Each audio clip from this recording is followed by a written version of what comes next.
لله نحمده ونستعينه ونستغفره ونؤمن به ونتوكل عليه ونعوذ بالله من شرور أنفسنا ومن سيئات أعمالنا من يهده الله فلا مضل له ومن يضلل فلا هادي له ونشهد أن لا إله إلا الله وحده لا شريك له ونشهد أن سيدنا ونبينا وحبيبنا وطبيبنا وطبيب قلوبنا وشفيعنا وشفاء صدورنا وأعلانا وأولانا ومولانا وملجأنا ومأوانا محمدا عبده ورسوله أرسله بالحق بشيرا ونذيرا وداعيا إلى الله بإذنه وسراجا منيرا فقد قال الله تبارك وتعالى في القرآن المجيد والفرقان الحميد فأعوذ بالله من الشيطان الرجيم بسم الله الرحمن الرحيم ولو أنهم إذ ظلموا أنفسهم جاءوك فاستغفروا الله واستغفر لهم الرسول لوجدوا الله توابا رحيما قال رسول الله صلى الله عليه وسلم اللهم حبب إلينا المدينة كما حببنا بمكة أو أشدا صدق الله رسوله النبي الأمين المتين الكريم ونحن على ذلك لمن الشاهدين والشاكرين والحمد لله رب العالمين. من علينا ربنا إسبعث محمدا أيده بأيده أيدنا بأحمد أرسله مبشرا أرسله ممجدا صلوا عليه دائما صلوا عليه سرمدا اللهم صل وسلم صلاة كاملة وسلم صلاة دائمة. وہ مدینہ جو قومیں کا تاج ہے، وہ مدینہ جو قومیں کا تاج ہے، جس کا دیدار مومن کی معراج ہے. زندگی میں خدا ہر مسلمان کو، زندگی میں خدا ہر مسلمان کو وہ مدینہ دکھائے تو کیا بات ہے. ایک عرب نے آدمی کا بول بالا کر دیا، خاک کے ذروں کو ہمدوش سریا کر دیا. جو نہ تھے خود راہ پر اوروں کے ہادی بن گئے، یا نظر تھی جس نے مردوں کو مسیحا کر دیا. نمود شاد ربانی ظہور نور یزدانی، خدا کا دوسرا کوئی نہ کوئی آپ کا سان. خدا کے دین کی حقانیت کے دونوں شاہد ہیں، معین الدین اجمیری، محی الدین جیلانی. عزیزان محترم، معزز سامعین کرام، نوجوان ساتھیوں، عزیز بچوں، السلام علیکم ورحمۃ اللہ وبرکاتہ. خطبے کے بعد میں نے قرآن مقدس کی اس آیت مبارکہ کی تلاوت اور احادیث مبارکہ میں سے ایک حدیث کا حصہ کی تلاوت کا میں نے شرف حاصل کیا ہے. اسے اقداموں سے سخن بنانے سے قبل آئیں مراب پر سب سے پہلے بدر خدرہ کے وکیل سراج الصالحین انیس العارفین رحمۃ للعالمین مکے کے سردار مدنی تاجدار دائی حلیمہ کے پیارے بے سہاروں کے سہارے نبی محترم رسول مکرم نور مجسم آفتاب رسالت ماہتاب نبوت قونین کی زینت غم گسار امت صاحب جود و عطا ہم غریبوں کے آقا و مولا حضور سید عالم احمد مجتبی جناب محمد رسول اللہ صلی اللہ تعالی علیہ وسلم کی مقدس ذات بابرکات کی بارگاہ میں عقیدہ عقیدۃ محبۃ حدیث درود شریف پیش فرمائیں. پڑھیں اللہم صلی علی سیدنا محمد وعلی آل سیدنا محمد وبارک وسلم. صلاۃ و سلام علیک یا رسول اللہ. نبی اور آل نبی کی بارگاہ میں ایک مرتبہ محبت انداز میں صلی اللہ علیہ صلی اللہ علیہ وسلم صلاۃ و سلام علیک یا نبی اللہ رسول اور آل رسول کی بارگاہ میں ایک مرتبہ آواز بلند اللہم صلی علی سیدنا محمد قادر الطول والقلم وعلى آلہ الکرام واصحابہ الکرام اجمعین وبارک وسلم ابدا. لی خمسۃ اطفی بہا حق الوباء حاتمہ المصطفى والمرتضى وابناهما والفاطمہ والسکین یا الہی کل صادق بحرمت سید الابرار سید. اللہ رب العزت کا بے پایان فضل و کرم ہے جس نے ہمیں اور آپ اس کے پیارے حبیب دانائے غیوب صلی اللہ علیہ وسلم کی امت پر پیدا فرمایا. لاکھوں کروڑوں درود و سلام اس کے آخری پیارے رسول علیہ السلام کی مقدس ذات بابرکات پر جن کے خاطر اللہ رب العزت نے تمام کائنات کا وجود بخشا. عزیزان محترم، گزشتہ جمعہ میں نے آپ حضرات کے درمیان مکۃ المکرمہ کے ان حالات جو ابتداء اسلام کے موقع پر ہوئے تھے، کفار مکہ نے کس طرح صحابہ اکرام جو مٹھی پر ایمان والے تھے اور خود ذات مصطفیٰ صلی اللہ علیہ وسلم پر کتنا بڑا ظلم ڈھایا تھا، تشدد برپا کیا تھا اور ستایا تھا. ان حالات کو تفصیلی طور پر نہ صحیح اجمالاً کچھ باتیں گوشہ گزار کی تھی. ان میں حضرت عمر بن خطاب رضی اللہ تعالی عنہ کا واقعہ بھی آپ حضرات کے درمیان گوشہ گزار کیا تھا، جس میں اللہ کے پیارے حبیب صلی اللہ علیہ وسلم نے خانہ کعبہ کے پاس آ کر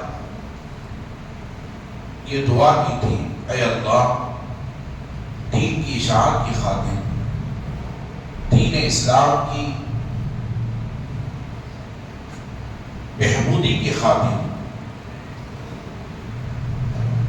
یا تو عمر بن حشام کو عطا فرما دے یا تو عمر بن خطاب کو عطا فرما دے.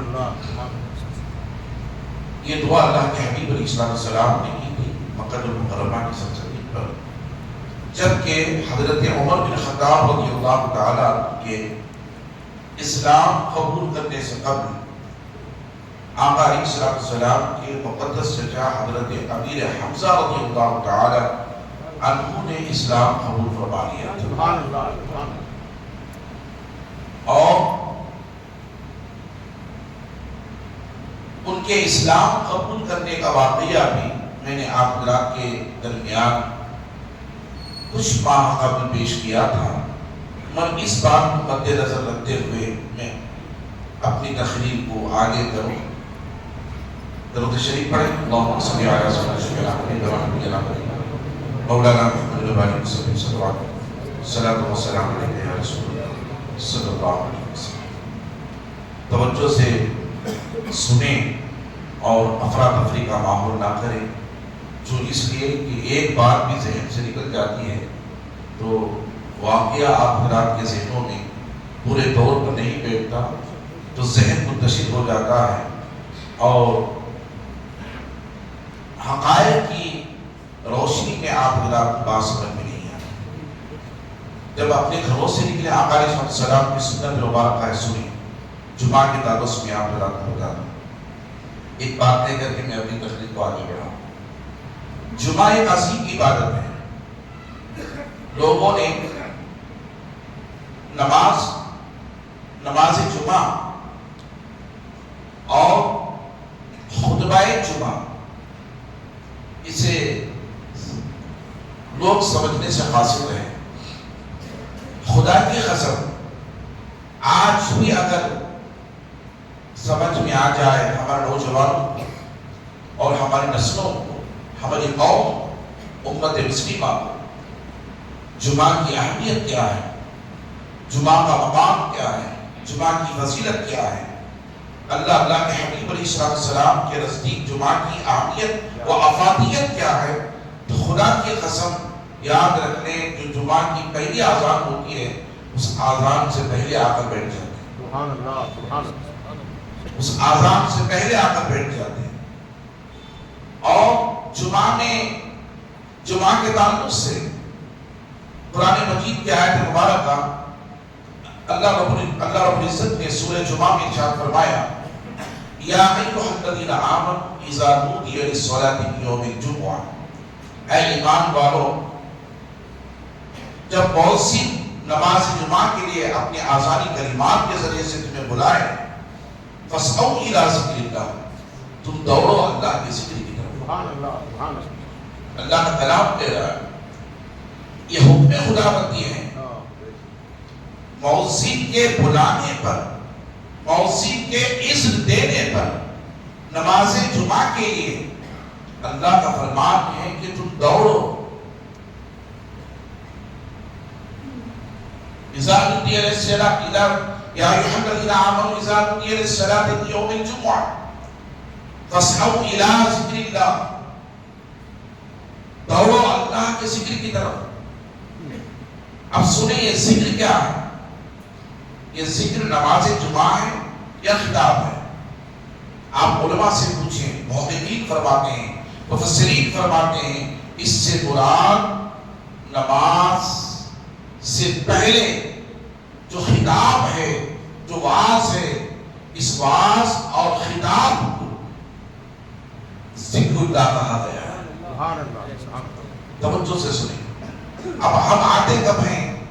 تخلیل کے ختم پورے مکمل ہو جانے کے بعد ایسے وقت میں ہم آتے ہیں کہ نماز کبھی کبھی کسی کی ایک رکعت فوت ہو جاتی ہے، کبھی 2 رکعت بھی نماز جمعہ کی فوت ہو جاتی ہے، اس وقت آتے ہیں پھر ان سے نماز جمعہ ثابت ہو جاتی ہے۔ مسائل کو یاد کرنے کی کوشش کریں نماز جمعہ کے، اور نماز جمعہ کی فضیلت کو ماننے کی جاننے کی کوشش کریں۔ اللہ کے حبیب علیہ السلام ارشاد فرماتے ہیں، ایک جملہ کہہ کر کے میں اپنی تقریر کو آگے کروں، جو میں نے موضوع چھیڑا ہے اس موضوع کو میں پورا کرنے کی کوشش کروں۔ حضور ارشاد فرماتے ہیں جمعہ کے دن اللہ کے حکم سے فرشتے زمین پر اترتے ہیں، اور ہر وہ مسجد جہاں ذکر اللہ ہوتا ہے وہاں دونوں جتنے دروازے ہوتے ہیں ان دونوں دروازوں کے پاس فرشتے دفتر لے کر کھڑے ہو جاتے ہیں۔ کیا لے کر کھڑے ہو جاتے ہیں؟ یاد رکھیں، حدیث پاک میں حضور فرماتے ہیں دفتر لے کر کھڑے ہو جاتے ہیں، سونے کے قلم ہوتے ہیں، چاندی کے ورق ہوتے ہیں، فرشتے دفتر لے کر کھڑے ہوتے ہیں، اور حضور ارشاد فرماتے ہیں ان فرشتوں کا کام کیا؟ اللہ کا حکم ہوتا ہے فرشتوں جو بندے نماز جمعہ کے لیے اور خطاب سننے کے لیے جمعہ کا جو میرے گھر کو آئے، جو پہلے آئے ان کا نام پہلے درج کرو، جو دوسرے نمبر پر آئے وہ دوسرے نمبر پر درج کرو، جو تیسرے نمبر پر آئے وہ تیسرے نمبر پر درج کرو، جو چوتھے نمبر پر آئے وہ چوتھے نمبر پر درج کرو، حتیٰ کہ فرشتے ایک کے بعد دیگر آنے والوں کے نام ان دفتروں میں پر کرتے رہتے ہیں، درج کرتے رہتے ہیں۔ اب وہ کب ان دفتروں کو بند کرتے ہیں؟ صحابہ نے پوچھا یا رسول اللہ صلی اللہ علیہ وسلم، فرشتوں کی یہ ڈیوٹی، یہ کام دفتروں کا پر کرنا، نماز جمعہ میں آنے والے لوگوں کا نام یکے بعد دیگروں کا اس دفتروں کے اندر درج کرنا، یہ کب تک ہے؟ حضور ارشاد فرماتے ہیں جب تک خطیب منبر پر نہیں چڑھ جاتا۔ سبحان اللہ سبحان اللہ، جب تک خطیب منبر پر نہیں چڑھ جاتا اس وقت تک فرشتے ان دفتروں کو اپنے ہاتھوں میں لکھتے رہتے ہیں، اور جب خطیب منبر پر چڑھ جاتا ہے، آقا علیہ السلام ارشاد فرماتے ہیں منبر رسول پر آ جاتا ہے تو فرشتے ان دفتروں کو بند کر دیتے ہیں، فرشتے ان دفتروں کو بند کر دیتے ہیں۔ اور سنیں، بند کر کے فرشتے کیا لوٹ جاتے ہیں؟ آقا علیہ السلام ارشاد فرماتے ہیں نہیں، حضور ارشاد فرماتے ہیں فرشتے خطبہ جمعہ سننے کے لیے دفتر داخل ہو جاتے ہیں. وہ فرشتے خود جمعہ سنتے ہیں، خطاب سنتے ہیں، نماز پڑھتے ہیں، پھر ان دفتروں کو لے کر رب کے حضور حاضر ہوتے ہیں. اب میں ان لوگوں سے پوچھنا چاہتا ہوں جو لوگ خطبے کے بعد آتے ہیں، کبھی نماز فوت ہو جاتے ہیں، ایسے وقت میں آتے ہیں، کیا ان کا نام جمعہ میں درج ہوتا ہے؟ کیا ان کا نام دفتروں میں درج ہوتا ہے؟ کیا فرشتوں کے دفتروں میں ان کا نام آتا ہے؟ نہیں آتا. کیوں نہیں آتا؟ اس لیے کہ ایک کام غلطی فرشتوں کے نہیں تھی، غلطی آنے والوں کی، غلطی تاخیر کرنے والوں کی تھی. ایک حضور ارشاد فرماتے ہیں جو بندہ مومن جمعہ کی نماز ادا کرنے کے لیے اپنے گھر سے نکلے تو غسل کر کے نکلے، نہا کر کے نکلے، پھر وہ نئے کپڑے پہنے. اگر جو نئے کپڑے ہوں تو نئے کپڑے پہنے. جمعہ کے دن نیا کپڑا پہننا حضور کی سنت مبارکہ. نیا کپڑا نہیں ہے، حضور فرماتے ہیں پاک و صاف دھلے ہوئے کپڑے پہنو. پھر اس کے بعد اپنے آنکھوں میں سرما لگاؤ. پھر حضور ارشاد فرماتے ہیں اپنے بدن کو خوشبو سے مہکاؤ. پھر حضور ارشاد فرماتے ہیں اچھی طرح وضو کرو. پھر حضور ارشاد فرماتے ہیں آنکھوں میں سرما لگاؤ. پھر حضور ارشاد فرماتے ہیں سر پر عمامہ باندھو. عمامہ باندھنا حضور کی سنت مبارکہ. ان تمام کاموں کو انجام دیتے ہوئے وضو کی حالت میں میرے آقا ارشاد فرماتے ہیں جو شخص جمعہ کی نماز کے لیے اپنے گھر سے خوشبو لگا کر وضو کر کے غسل کر کے کپڑا پہن کر عمامہ پہن کر آنکھوں میں سرما لگا کر سنت نبوی صلی اللہ علیہ وسلم کو اپنے سنت نبی صلی اللہ علیہ وسلم میں اپنے آپ کو نکھار کر جب اپنے گھر سے نکلتا ہے اللہ کے گھر تک پہنچتا ہے تو حضور ارشاد فرماتے ہیں اللہ ہر قدم پر اسے نیکی عطا فرماتا ہے، اسے نیکی عطا فرماتا ہے. ہمیں اہتمام پر سنیا کر کے نہیں کرنا چاہیے، اہتمام ہمیں اپنے گھر سے کر کے نکلنا چاہیے. اور سنے بہت سے لوگ کیا کرتے ہیں نماز جمعہ کے موقع پر اتنی تاخیر سے آتے ہیں، اتنی تاخیر سے آتے ہیں، لوگوں کو کے سروں کو چھلانگتے ہوئے بھاگتے ہوئے وہ آ کر پہلی صف میں بیٹھ جاتے ہیں، دوسری صف میں بیٹھ جاتے ہیں. اللہ کے نبی علیہ السلام ارشاد فرماتے ہیں جب خطیب منبر پر چڑھ جائے، سنیں توجہ سے سنیں، حدیث پاک میں آتا اللہ کے نبی علیہ السلام ارشاد فرماتے ہیں صرف یہ عوام الناس کے لیے نہیں ہے، نوجوانوں کے لیے نہیں، بلکہ ہمارے ان نوجوانوں کے لیے بھی ہے جو مسجد کی خدمت کے نام پر باہر کھڑے ہو کر آوازیں کرتے رہتے ہیں، اوپر جانے نیچے جانے کا حکم صادر کرتے رہتے ہیں. سنیں ان کے لیے بھی حکم ہے، صرف نمازی کے لیے نہیں ہے بلکہ ان خدام کے لیے، خداموں کے لیے بھی ہے جو لوگ مسجد کے باہر کھڑے ہو کر آواز دیتے رہتے ہیں. اللہ کے نبی صلی اللہ علیہ وسلم ارشاد فرماتے ہیں جمعہ کے موقع پر جو صفوں کو پھاڑ کر چھلانگ کر اندر داخل ہوتا ہے وہ گویا قیامت کے دن قیامت کے دن جہنم کے اوپر وہ پل بنا رہا ہے. اللہ کے نبی صلی اللہ علیہ وسلم ارشاد فرماتے ہیں جہنم کے دن، قیامت کے دن وہ جہنم کے اوپر پل بنا رہا ہے جو جانے کے لیے اور جہنم میں جانے کا راستہ تیار کر رہا ہے. حضور ارشاد فرماتے ہیں یہ حرام ہے، ناجائز ہے صفوں کو چیرتے ہوئے اور مسجد میں داخل ہو کر وہ واز سنے، نماز پڑھیں. آنا ہے پہلے آ کر بیٹھ جائے. میرے آقا ارشاد فرماتے ہیں جو پہلے سب میں داخل ہوتا ہے اسے ایک اونٹ کا ثواب اللہ عطا فرماتا ہے، جو دوسری سب میں داخل ہو جاتا ہے گائے کا اجر اللہ اسے عطا فرماتا ہے، جو تیسری سب میں آ کر بیٹھتا ہے اللہ ایک تنبے کا ثواب عطا فرماتا ہے، جو چوتھی سب میں آ کر بیٹھتا ہے اللہ ایک مرغ صدقہ کرنے کا ثواب عطا فرماتا ہے. پھر آ کر پانچویں سب میں بیٹھ جاتا ہے تو اللہ تعالیٰ ایک انڈا اللہ کی راہ میں صدقہ کرنے کا اجر اسے عطا فرماتا ہے. عزیزان محترم اتنے اجر اللہ تعالیٰ ہمیں دنیا میں رکھے ہیں اور جمعہ کی اتنی بڑی فضیلت ہے تو ہم کتنے محروم ہیں جمعہ کی نماز کی فضیلتوں سے، جمعہ کی نماز کی اہمیت سے، جمعہ کے فضائل کو حاصل کرنے سے. عزیزان محترم ہمیں ایسا نہیں کرنا چاہیے. جہاں تک قابل بیٹھ جائے اور سنیں صرف آنا ہی گناہ نہیں ہے بلکہ حضور ارشاد فرماتے بیٹھ کر اگر کسی نے کسی نمازی کو آنکھوں سے بھی اشارہ کیا وہ بھی گناہ میں شامل کیا جائے. ہاتھ سے اشارہ کیا ایسا بیٹھو، آنکھوں سے اشارہ کیا ایسا کرو. عزیزان محترم یہ بھی گناہ میں شامل ہوگا. اللہ کے نبی صلی اللہ علیہ وسلم ارشاد فرماتے تو ہمیں کتنا احتیاط کرنا، کتنا محتاط رہنا چاہیے۔ ہم خطبے کے وقت پانی پیتے رہتے ہیں، ہم خطبے کے وقت ادھر لگاتے رہتے ہیں، لہٰذا یہ ہمارا کام نہیں ہے۔ ادھر کا لگانا سنت نبوی ہے، اور کہاں سے لگا کر آنا ہے؟ اللہ کے گھر کو آنے سے پہلے اپنے گھر سے لگا کر نکلنا، یہ حضور کی سنت مبارکہ ہے۔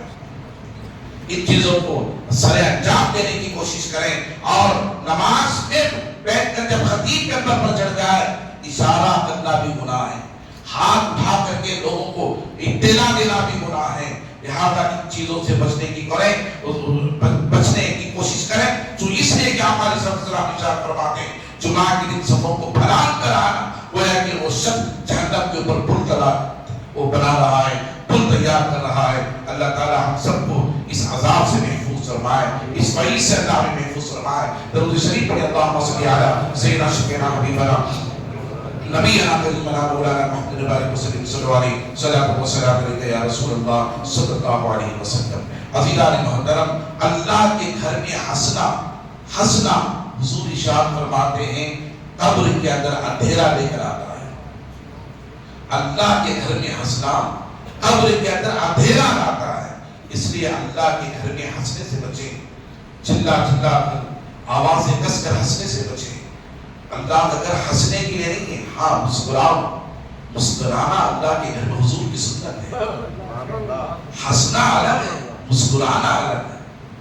مسکرانا حضور کی ادا ہے، عورتوں کی طرح چلا چلا کر ہنسنا یہ حضور کی ادا نہیں ہے، سنت کے خلاف ہے۔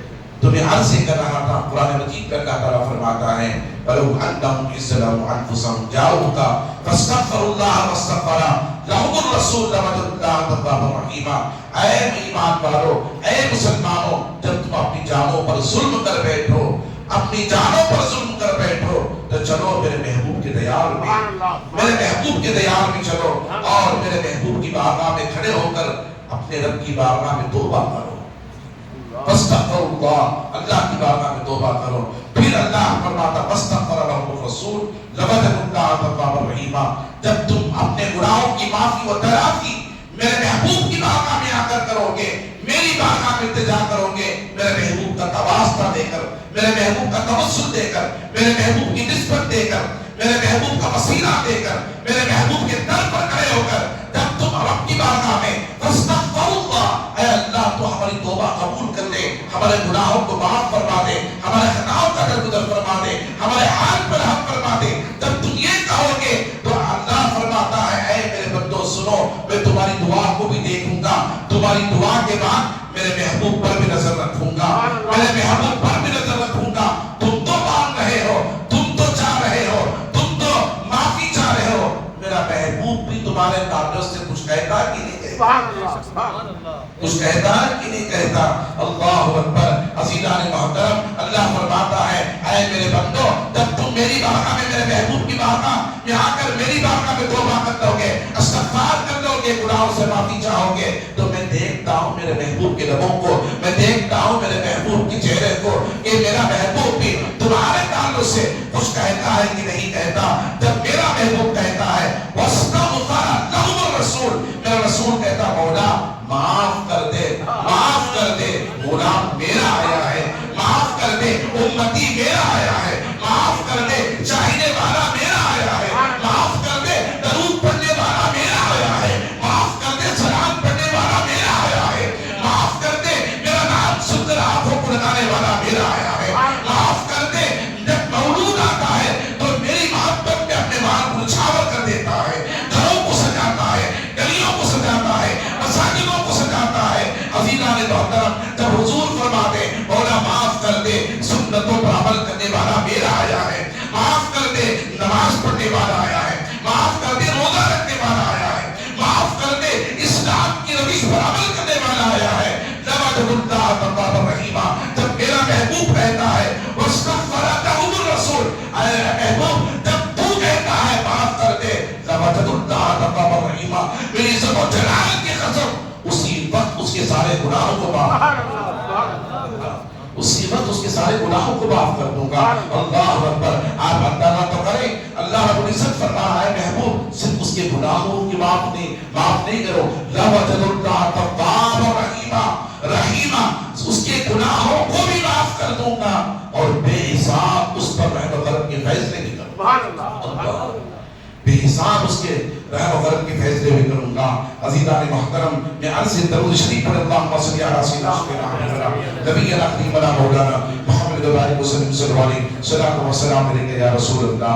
حج کے بعد حضور کی بارگاہ کی حاضری کی فضیلت کو سنیں۔ میرے آقا ارشاد فرماتے ہیں، لوگوں سنو، حج ادا ہوتا ہے مکے میں، ارکان ادا ہوتے ہیں مکے میں، دعائیں ہوتی ہیں مکے میں صفا و مروا کی صحیح ہوتی ہے مکے میں، طواف کعبہ ہوتا ہے مکے میں، اور گروزانی ہوتی ہے منتظم کے مقام پر، گروزانی ہوتی ہے جو ہے میزاب رحمت کے نیچے، گروزانی ہوتی ہے بطاف کے اندر، گروزانی ہوتی ہے مقام پر، مقام ابراہیم پر، گروزانی ہوتی ہے مقام ابراہیم پر، گروزانی ہوتی ہے صفا کے مروے پر، مروا کے صفا کی پہاڑی پر، مروا کی پہاڑی پر، مینا کی وادی میں اور عرفات کی وادی میں۔ عزیزان محترم، یہاں تو گروزانیاں ہوتی ہیں، یہاں ارکان ادا ہوتے ہیں، شیاطین کو کنکریاں ماری جاتی ہیں، قربانیاں دی جاتی ہیں، یہ سارے اعمال مکے میں ہوتے ہیں۔ عزیزان محترم، مگر سنو، حج ادا کرو مکے میں، حج ادا کرو مکے میں، مگر اس حج کی قبولیت کی مہر اگر لگتی ہے تو خدا کی قسم مدینے میں لگتی ہے، وہ مدینے میں لگتی ہے۔ حج ادا مکے میں ہوتا ہے، قبول مدینے میں ہوتا ہے۔ عزیزان محترم، جو میرے رب نے فرمایا واستغفر لهم الرسول لوجدوا الله توابا رحيما ولو انهم اذ ظلموا انفسهم جاءوك فاستغفروا الله واستغفر لهم الرسول لوجدوا الله توابا رحيما۔ اے لوگوں، جب تم اپنی جانوں پر ظلم کر بیٹھو، گناہ کر بیٹھو، تو میرے محبوب کے دیار میں آؤ، دیار۔ عزیزان محترم، وہاں کر کے معافی چاہو، وہاں کر کے قبولیت چاہو، اور وہاں آ کر کے جب تم قبولیت چاہو گے، وہ میرا محبوب کا در ہوگا، وہ میرے محبوب کا در ہوگا، وہ میرے محبوب کی مزار ہوگی، وہ میرے محبوب کی جالیاں ہوگی، وہ میرے محبوب کے قدم ہوں گے، وہ میرے محبوب کا منبر ہوگا، وہ میرے محبوب کا مصلی ہوگا۔ اللہ غنی، آؤ مصطفیٰ سے پوچھو یا رسول اللہ، یا رسول اللہ، کیا حج کر دینے سے گناہ معاف ہو جاتے ہیں؟ اللہ غنی، امام اشرف احمد الشاہ احمد رضا کا فاضل بریلوی فرماتے ہیں، حاجیو آؤ شہنشاہ کا روزہ دیکھو، حاجیو آؤ شہنشاہ کا روزہ دیکھو، کعبہ کو دیکھ چکے، کعبے کا کعبہ دیکھو۔ میں آپ حضرات کو بتاتا چلوں، یقیناً جو ہے مکے کے اندر ایک نیکی کریں گے تو 1,00,000 نیکی، ایک نماز پڑھیں گے تو 1,00,000 نماز، ایک روزہ رکھیں گے تو 1,00,000 روزہ، مگر مدینے میں آ کر مسجد شریف کے اندر ایک نماز پڑھیں گے تو 50 نمازیں۔ اب لوگ کہتے ہیں کہ اگر ایسا ہے، لوگ کہتے ہیں اگر ایسا ہے کہ مکے میں پڑھیں گے تو 1,00,000 نیکی نماز، مدینے میں پڑھیں گے تو 50 لاکھ نیکیاں، 50 لاکھ نیکیاں۔ عزیزان محترم، اب یہاں ذہن بھٹکانے کی کوشش کرتے ہیں لوگ، ذہن بھٹکانے کی کوشش کرتے ہیں۔ دیکھو، مکہ افضل ہے یا مدینہ افضل ہے؟ مکہ افضل ہے یا مدینہ افضل ہے؟ ایمان سے پوچھو، ایمان سے پوچھو، مکہ افضل ہے یا مدینہ افضل ہے؟ ایمان کیا ہے؟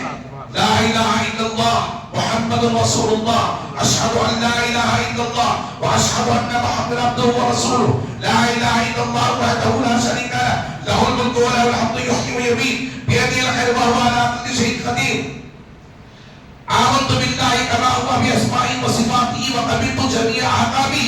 یہ سارے ایمان ہیں، یہ ایمان کے جز ہیں، ایمان کے حصے ہیں، مگر یاد رکھ لیں ایمان کی ذات مصطفیٰ جان رحمت، ایمان کی ذات مصطفیٰ جان رحمت ہے۔ ایمان، اب ایمان نام ہے حضور کی محبت کا، ایمان نام ہے حضور کی عداوت کا، ایمان نام ہے حضور سے نسبت کا، ایمان نام ہے حضور سے تعلق کا، ایمان نام ہے حضور صلی اللہ علیہ وسلم کے سنتوں پر عمل کرنے کا، ایمان نام ہے آقا علیہ السلام کی در کی چاکری کرنے کا، ایمان نام ہے مصطفیٰ جامع علیہ وسلم کی گداگری کرنے کا۔ عزیزان محترم، صحابہ نے پوچھا یا رسول اللہ صلی اللہ علیہ وسلم، ایمان کیا چیز ہے؟ بخاری شریف کی حدیث ہے، آؤ سنتے چلو۔ میرے آقا ارشاد فرماتے ہیں، میرے آقا ارشاد فرماتے ہیں لا یؤمن احدکم حتی اکون احب الیہ من والدہ وولدہ والناس اجمعین. اے صحابہ تم میں سے کوئی اس وقت تک مومن نہیں ہو سکتا, مسلمان نہیں ہو سکتا, ایمان والا نہیں ہو سکتا. کسے فرما رہے؟ آج کے مسلمان سے نہیں, کل کے صحابہ سے فرما رہے, کل کے صحابہ سے فرما رہے. وہ صحابہ امام اس کو محبت فرماتے ہیں, اس نے یوسف پہ کٹی مصر میں انگشت زنا سر کٹاتے ہیں تیرے نام پہ بردان عرب, سر کٹاتے ہیں تیرے نام پہ بردان عرب. ان صحابہ سے فرما رہے لا یؤمن. اے عمر تم مومن نہیں ہو سکتے, اے ابو بکر تم مومن نہیں ہو سکتے, اے عثمان تم مومن نہیں ہو سکتے, اے علی تم مومن نہیں ہو سکتے, اے زہیر تم مومن نہیں ہو سکتے, اے خبیب تم مومن نہیں ہو سکتے, اے عثمان تم مومن نہیں ہو سکتے, اے عباس تم مومن نہیں ہو سکتے, اے ابو ہریرہ تم مومن نہیں ہو سکتے. اللہ اکبر. ان صحابہ کی عظیم جماعت سے حضور خطاب فرما رہے ہیں لا یؤمن احدکم حتی اکون احب الیہ من والدہ وولدہ والناس اجمعین. بخاری شریف کے حدیث اللہ کے حبیب فرماتے ہیں اے صحابہ تم میں سے کوئی مومن نہیں ہو سکتا, مسلمان نہیں ہو سکتا جب تک کہ تم اپنی جانوں سے, اپنے مالوں سے, اپنے ماں باپ سے اور اپنے آل و عیال سے بڑھ کر مجھ سے محبت نہ کرو. کہتے سبحان اللہ. ارے میری کوئی دنیا کی بات نہیں ہے, بخاری کی حدیث میں ہاتھ اٹھا کر کہتے سبحان اللہ, بچل کر کہتے سبحان اللہ. ہماری آواز قطب خزاں تک پہنچ جائے. چونکہ میرے آقا کا فرماتے لا یؤمن احدکم حتی اکون احب الیہ من والدہ وولدہ والناس اجمعین. اے صحابہ تم میں سے مومن نہیں ہو سکتے جب تک کہ تم اپنی جانوں سے, اپنے مالوں سے اور اپنے ماں باپ سے, اپنی اولاد سے بڑھ کر مجھ سے محبت نہ کرو.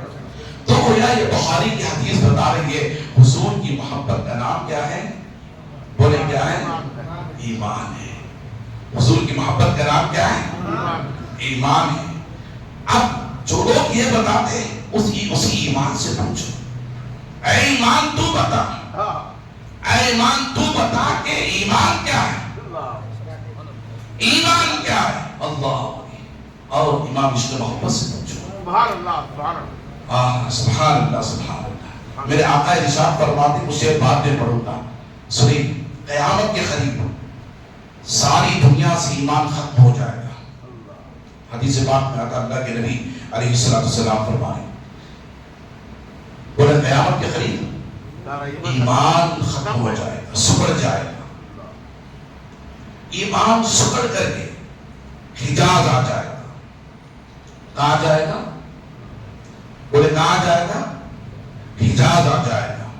حدیث پاک میں آقا علیہ السلام ارشاد فرماتے پھر وہاں سے بھی نکل کر تین چیزیں حضور نے بیان فرمائی. ایمان ساری دنیا سے نکل کر قیامت کے قریب حجاز آ جائے. حجاز پہنچ کر کے وہاں پہ نہیں رکے گا. بین المسجدین, حضور فرماتے بین المسجدین سے مراد مکہ کی مسجد اور مدینہ المنورہ کی مسجد, مکہ اور مدینہ, اس کے درمیان ایمان آ جائے گا. پھر ایمان دیکھے گا کہ میں مکہ جاؤں یا مدینہ جاؤں.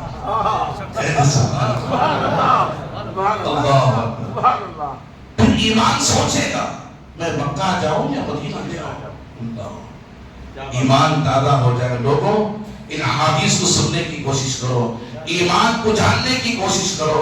ایمان کس شے کا نام ہے, ایمان کس شے کا نام ہے؟ امام اس کو محبت فرماتے ہیں اللہ کی سرکابہ قدم شان ہے. انسان ہی انسان, وہ انسان ہے یہ. قرآن تو ایمان بتاتا ہے, قرآن تو ایمان بتاتا ہے انہیں. ایمان یہ کہتا ہے میری جان ہے,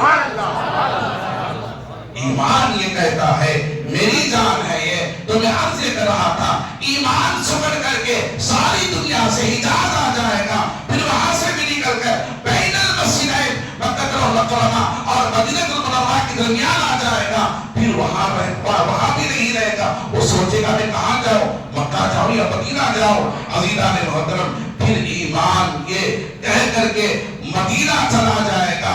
اگر میں یہاں جاؤں گا تو حفاظت پا جاؤں.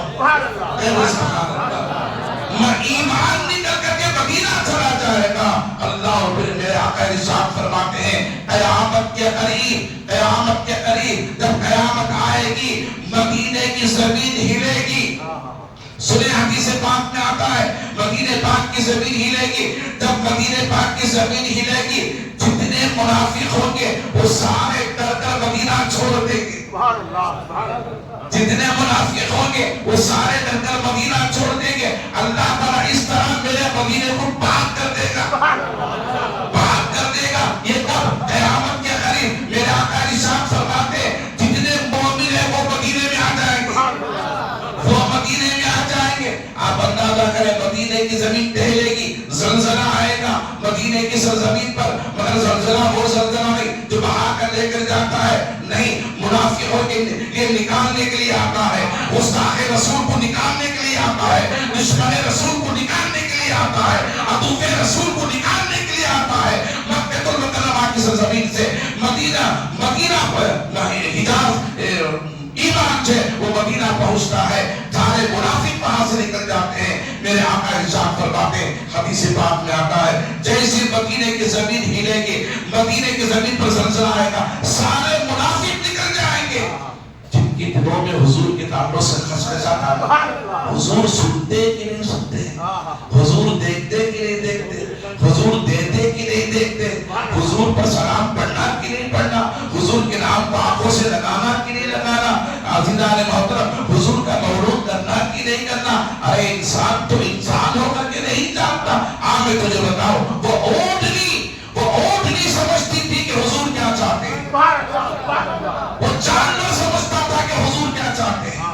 عزیزان محترم جب مکہ چھوڑ کر حضور مدینہ پہنچے، قصبہ اونٹی پر سوار تھے. مدینے کے لوگ چاہتے تھے کہ حضور میرے گھر کو آئے، حضور میرے گھر کو آئے، حضور میرے گھر کو آئے، حضور میرے گھر کو آئے. اللہ نے یہ نہیں فرمایا اے میرے بندو جب تم گناہ کرو تو مکے کے پاس ہو. نہیں، قرآن کہتا وَلَوْ أَنَّهُمْ إِذْ ظَلَمُوا أَنفُسَهُمْ جَاءُوكَ فَاسْتَغْفَرُوا اللَّهَ. اونٹنی پر سوار تھے، ہر ایک کی خواہش تھی انصاری صحابہ کی کہ حضور میرے گھر کو آئے، حضور میرے گھر کو آئے. اور یاد رکھیں حضور صلی اللہ علیہ وسلم جس اونٹنی پر سوار تھے حضور نے فرمایا اے صحابہ، اے انصاری لوگ، اے مدینے کے لوگ، میں اونٹنی پر چھوڑ دیتا، میری سواری پر چھوڑ دیتا، یہ جہاں جا کر بیٹھے گی وہ میرا بس کر ہوگا، وہ میرا گھر ہوگا، میں وہاں قیام کروں گا. اللہ عزیزان محترم مدینے کی گلیوں سے گزرتی صحابہ سوچ رہے تھے میرے گھر کو آئے گی، شاید میرے گھر کو آئے گی، میرے گھر کو آئے گی، میرے گھر کو آئے گی. من کہیں نہیں گئی. عزیزان محترم گئی تو گئی، کہاں گئی؟ جہاں حضور کا ممبر بنا ہوا ہے، ممبر رسول صلی اللہ علیہ وسلم، جہاں حضرت حسان حضرت ابو ایوب انصاری رضی اللہ تعالیٰ عنہ کا مکان تھا، وہاں وہ اونٹنی گئی، جا کر کے بیٹھ گئی، جا کر بیٹھ گئی، مدینہ پاک میں جا کر بیٹھ گئی. حضور کا جانا، استقبال کرنا وہ الگ واقعہ تھی، وقت کا تقاضا ہے. ایک بات کہہ کر کے میں بتا دوں، ایک جانور سمجھتا ہے کہ حضور کیا چاہتے ہیں، تم انسان ہو کر نہیں سمجھتے، تم انسان ہو کر نہیں سمجھتے. عزیزان محترم میں عرض کرتا چلوں کیا حضور کی حدیث سنو، ایمان نکل کر مدینے کو چلا جاتا ہے. کیوں جاتا ہے اللہ، کیوں جاتا ہے قیامت کے قریب، کیوں جاتا ہے؟ جو اس لیے کہ ایمان بھی کہتا ہے یہاں حضور رہتے ہیں، میری جان رہتے ہیں. ایمان کی جان کیا ہے؟ حضور کی ذات ہے. بولے ایمان کی جان کیا ہے؟ حضور کی ذات ہے. حضور کیا فرماتے ہیں؟ من زار قبری وجبت لہ شفاعتی. میرے آقا ارشاد فرماتے ہیں جس نے حج کیا، عمرہ کیا، پھر عمرے کے ارکان ادا کر کے، حج کے ارکان ادا کر کے میری زیارت کو آیا. میرے آقا ارشاد، میں نہیں کہہ رہا، حضور فرماتے من زار قبری وجبت لہ شفاعتی. حضور فرماتے جس نے میری قبر کے پاس آیا، صرف قبر کے پاس. حضور فرماتے جس نے صرف میرے قبر کے ڈھانچے کو دیکھا، میری مزار کے ڈھانچے کو دیکھا، میرے مزار کی جالیوں کے قریب آ گیا اور ماں پہلے ممبر روز من ریاض الجنہ، میرے مزار سے لے کر میرے ممبر تک جو جنت ہے وہاں ہے. حضور فرماتے ہیں من زار قبری وجبت لہ شفاعتی. جس نے میرے قبر کی صرف زیارت، قبر کی زیارت، حضور فرماتے ہیں خدا کی قسم میری شفاعت پر واجب ہو. کہہ دے سبحان اللہ. ہاتھ اٹھا کر کہہ دے سبحان اللہ. ارے میں نے حضور ضمانت دے رہے جس نے میرے مزار کے پاس آ گیا میرے رب کی قسم میں اس کی شفاعت کرا. رمضان قبل وجبت له شفاعتی. اللہ تعالیٰ ہم سب کو جو ہے نیکی کی توفیق عطا فرمائے. قرآن مجید احادیث کریمہ کی تعلیمات پر ہمیں عمل کی توفیق عطا فرمائے. اللہ اقبال کے اس فرمان پر میں اپنی تقریر کو ختم کروں کہ محبت سے وفا تو نہیں تو ہم دے رہے ہیں. یہ جہاں چیز کے اللہ و کرم دے رہے ہیں. واخر دعوانا الحمدللہ رب العالمین.